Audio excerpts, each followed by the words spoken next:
Good morning, welcome back to my new blog. এটা আমার জীবনের প্রথম ব্লগ, যেটা আমি তোমাদের সাথে এখন শেয়ার করছি।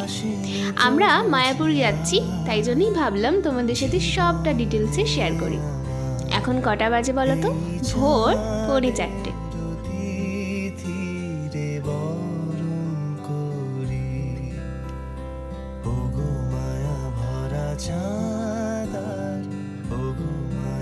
এই তো আমরা দুগ্গা দুগ্গা করে বেরিয়ে পড়লাম। আর দেখো আজকে কত কুয়াশা পড়েছে, এতটাই কুয়াশা যে আমি সামনের কিছু দেখতেই পাচ্ছিলাম না। ট্রেনে ওঠার পরে দেখলাম যত আমি ওইদিকে যাচ্ছি, মানে ধরো নবদ্বীপের দিকে যাচ্ছি, ততই যেন ঠান্ডাও বাড়ছিল আর কুয়াশাটাও।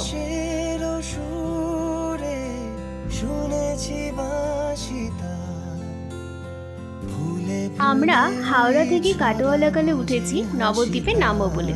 এই যে মিষ্টিটা দেখছো, এটা কিন্তু 5 টাকা করে, জানো?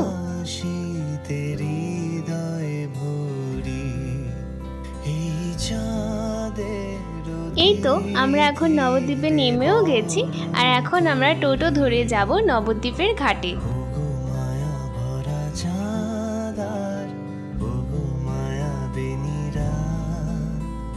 যতই বেলা বাড়ছে ততই যেন গরম লাগছে। সকালবেলাটায় যতটা ভয়ঙ্কর কুয়াশা দেখেছিলাম, বেলা বাড়ার সাথে সাথে তার কিছুই দেখতে পেলাম না, আর ঠান্ডা তো একেবারেই নেই।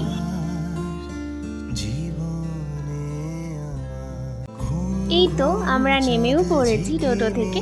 চলো এখন ঘাটের দিকে যাওয়া যাক।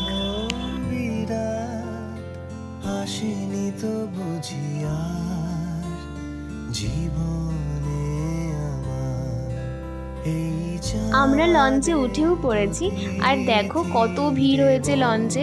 লঞ্চেও যেমন ভিড় হয়েছে, সেরকম লঞ্চের বাইরেও প্রচুর ভিড় ছিল। আমরা ভাবছি যে ওখানে গিয়ে কতই না ভিড় হবে।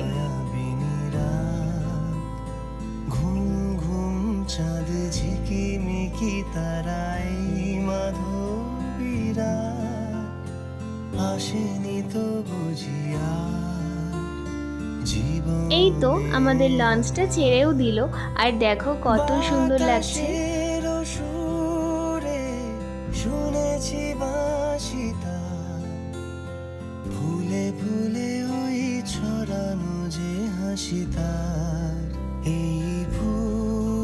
এই যে লঞ্চটা দেখছো, এটা আসছে মায়াপুর থেকে। এর মধ্যে কীর্তনও হচ্ছিল, যেটা শুনতে খুব ভালো লাগছিল।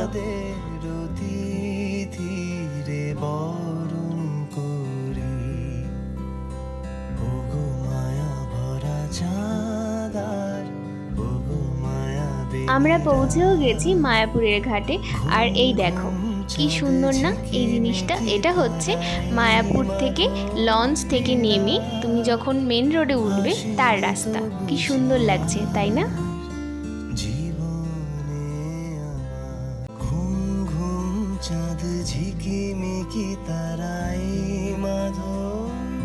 সকাল থেকে সেরকমভাবে আমাদের কিছুই খাওয়া হয়নি, তাই এই ছোট্ট দোকানটায় ব্রেকফাস্ট সেরে এখন আমরা যাচ্ছি টোটো স্ট্যান্ডে। এখানে প্রচুর টোটো তোমরা পেয়ে যাবে। তো আমরা এখন একটা টোটো করে সোজা যাব ইসকনের মন্দিরে।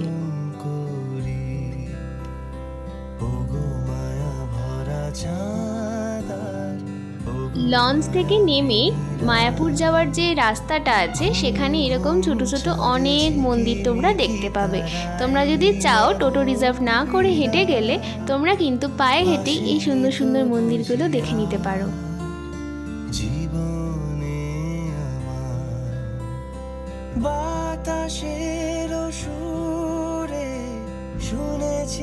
আমি খালি ভাবছি যে মন্দিরটা আমি ফোনে এতদিন দেখতাম, সেটা আমি নিজের চোখের সামনে দেখছি।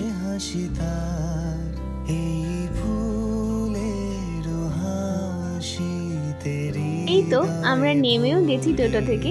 এবার 4 নম্বর গেট দিয়ে আমরা ঢুকে সোজা যাচ্ছি গীতা ভবনে। আমরা আজকে থাকবো গীতা ভবনে।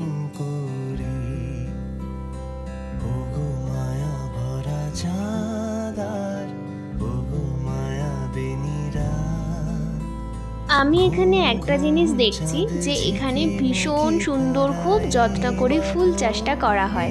দেখো কত সুন্দর লাগছে এই সামনের এই ফুল চাষের জায়গাটা, এত সুন্দর লাগছে সেটা বলার বাইরে।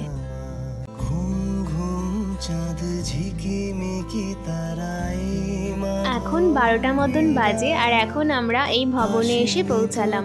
রিসেপশনে সমস্ত ফর্মালিটিস কমপ্লিট করে আমরা এখন রুমে যাব, কারণ এখন আমাদের আর ভালো লাগছে না, এখন একটু ফ্রেশ হতে হবে।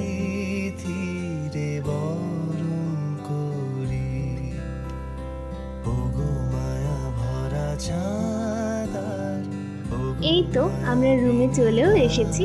আচ্ছা চলো, রুম ট্যুরটা আমি পরে দিচ্ছি। একটা খুব সুন্দর জিনিস তোমাদের সাথে এখন শেয়ার করি। এটা হচ্ছে আমাদের ব্যালকনি, আর ব্যালকনি থেকে ভিউটা দেখো কি সুন্দর লাগছে, তাই না?